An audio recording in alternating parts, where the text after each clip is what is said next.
ತುಲಾ ರಾಶಿ ರಾಶ್ಯಾಧಿಪತಿಯಾಗಿರ್ತಕ್ಕಂಥ ಶುಕ್ರನು ಕುಂಭರಾಶಿಯಲ್ಲಿ ಸಂಚಾರ ಮಾಡ್ತಾ ಇದ್ದಾನೆ. ತುಲಾ ರಾಶಿಯವರಿಗೆ 5 ಗ್ರಹಗಳ ಶುಭ ಫಲ.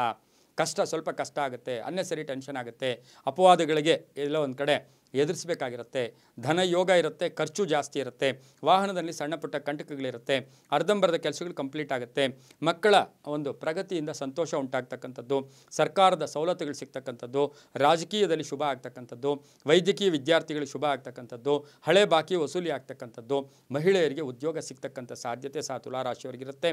ಈ ರಾಶಿಯವರು ಹಸಿರು ಮತ್ತು ಕೆಂಪು ಬಣ್ಣವನ್ನು ಉಪಯೋಗಿಸ್ಕೊಳ್ಳಿ.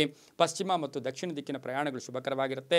ಶಿವಲಿಂಗಕ್ಕೆ ತುಪ್ಪದ ಅಭಿಷೇಕ ಮಾಡಿಸ್ಕೊಳ್ಳಿ, ಬಹಳಷ್ಟು ಶುಭ ಆಗುತ್ತೆ. ಓಂ ಗಂಗಾಧರಾಯ ನಮಃ ಈ ಮಂತ್ರವನ್ನು ಕನಿಷ್ಠ ಇವತ್ತಿನ ದಿವಸ 21 ಬಾರಿ ಜಪ ಮಾಡ್ಕೊಳ್ಳಿ. ತಮ್ಮ ಅದೃಷ್ಟ ಸಂಖ್ಯೆಗಳು 2 ಮತ್ತು 4 ಆಗಿರುತ್ತೆ. ತುಂಬ ಒಳ್ಳೆಯದಾಗುತ್ತೆ.